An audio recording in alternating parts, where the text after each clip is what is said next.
whenever I want something, even to today, whenever I want something, the only thing that can stop me is God himself. Leverage, basically, you could leverage operating, financial, combined of that, like technology, you can leverage people.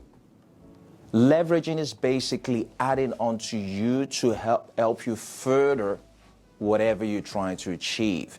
A lot of companies now, I'm sure a lot of you heard AI, there's a lot of that talk of AI. But I'm sure a lot of you also do know AI has been around for decades. So I really don't understand why it's like a major topic now. So you see organizations leveraging AI to improve either their profitability or to improve their customer satisfaction. It's using something to get whatever the long-term goal or whatever your goal is. That's what leverage is. I can leverage a human being. You see leverage even in a relationship. Everything has some sort of level of leverage. So when you think about leverage, just understand that you see that you're using a tool or something or human or technology tangible to help you get from point A to point B. That's what it is. Any questions on that? No? You guys are very quiet. Let's see. In everything in life, there's nothing that is 100% risk-free. I need to, kind of analyze or calculate what my risk appetite is. So there's always going to be good and bad because in every action, there's always a reaction. So, for example, I decided to take out a loan. I found a business worth $1 million, but I've only got $500,000. So I want to leverage Ben's money. Ben has got $500,000. The business is worth $1 million. I've only got $500,000. Now, well, Ben is not going to give me that $500,000 without any terms.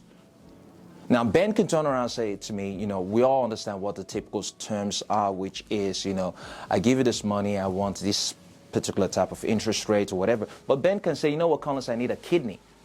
I'll give you this $500,000, but I want your kidney. Hey, I know you're enjoying this video. For any inquiries and mentorship opportunity, which I would be really looking forward to working with you, in this description below, you can get all my details, and I look forward to working with you soon. It sounds absurd, but that's him giving me what I want and him getting what he wants. So sometimes you get terms like loan sharks. They may not be asking, have you ever, by the way, have you ever heard the word loan sharks? Ben, I see you nodding your head, so you probably have. Have you heard the word loan sharks? Think about it like the example I gave in terms of Ben asking me for my kidney. They may not literally ask you for your kidney, but they are kind of going to take your kidney. They'll suck the life out of you, and you would wish they asked for your kidney in the first place. So loan sharks are the guys that would literally give you something small, and what they'll take in return from you would be massive. But at the same time, a lot of people still go to loan sharks because it is their final result. They've analyzed, they've calculated their risk and going, yes, the loan shark might charge me 40-50% and charge me an admin fee of $1,000 a month. But by the time I calculate that, if I'm able to acquire this $500,000, the return I'm going to get on this investment based on the short period of time would exceed whatever they're charging. It's still a good way to leverage, as long as you're making a profit based on what you borrow. All right, how financial leverage works. When you guys think about debt financing and equity financing, do everyone understand what that means?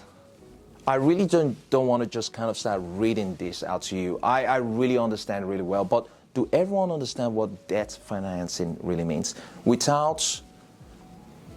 go. Is it borrowing money? Yes, borrowing money, simple term, borrowing money. Borrowing money to finance something. The money doesn't have to come from the bank. It can come from family members. It can come from anyone. Now, when you think about equity financing, what do you think that is? Equity financing. Using something that you already have. Using something that you already have. I like that. Yes. Elaborate. Give me an example of you using something that you already have. Buying a second property what you already paid for first. Yes. Then how do I use equity financing on that second property? What am I tapping into on that property? You kind of said it, I kind of said it, but I want you to say it. Whatever you already paid, Yeah. like down payment plus a few years of mortgage, Yeah. then you use that against to buy another one. Beautiful, which is you're using the equity to finance the other one. Does everybody get it, Steve? You get it? Sugiri, you got it? Beautiful. Equity and valuation, is it something similar? Say it again, equity and what? Valuation. Equity and valuation. I love it when people new in the finance world say, so this is, you can just tell, but I love it. So when you say the word valuation, you know what? I'll let you guys answer that. Ben, you can answer that. Valuation, equity and valuation. I did accounting 101, so assets equals liability plus equity. So equity is residually defined as your asset minus liability. So if you buy a house that's worth $1 million and you have $500,000 in debt, then your equity is $500,000. And then valuation would be what's the value of my house, and the house is like $1 million. So that's just the valuation, and that's independent of the debt and the equity. No, seriously, you deserve a round of applause. Like, that's well said. I think you said it way better. Seriously, guys, please give Ben a round of applause. That's fantastic. You said it really well. Please, don't be that good, because then you're going to take my job. Stop it. Stop it. No, that's well said. So yes, understanding all this, because, and you can leverage equity. I could pawn my jackets. I own this jacket debt-free. Or I could be renting these jackets as well. But I own this jacket and I need some cash. I could take it to a second-hand store, a pawn store, and say, you know what, like, I paid X amount for this. How much do you value this jacket for? How much are you willing to loan to me based on what I have? So it doesn't only just apply to properties. It applies to whatever you've owned or you've paid some certain debt off, and whatever is left of the overall value on that based on the risk appetite of whoever is lending to you. For example, the example Ben gave, he said, you know, the valuation is $1 million, you're owing 500,000 on it, your equity on it is 500,000. Now, some people would have a risk appetite saying that we will never lend you more than 80% of the loan to value ratio, which is the LVR, loan to value ratio. All right, LVR. That's a big term most of the banks always say, and you see Ben shaking his head, going, seems like he's heard that a lot, and he's had to deal with that terminology. Because then you'd be going, but hold up, my property is worth $1 million. I'm only owing $500,000 on this.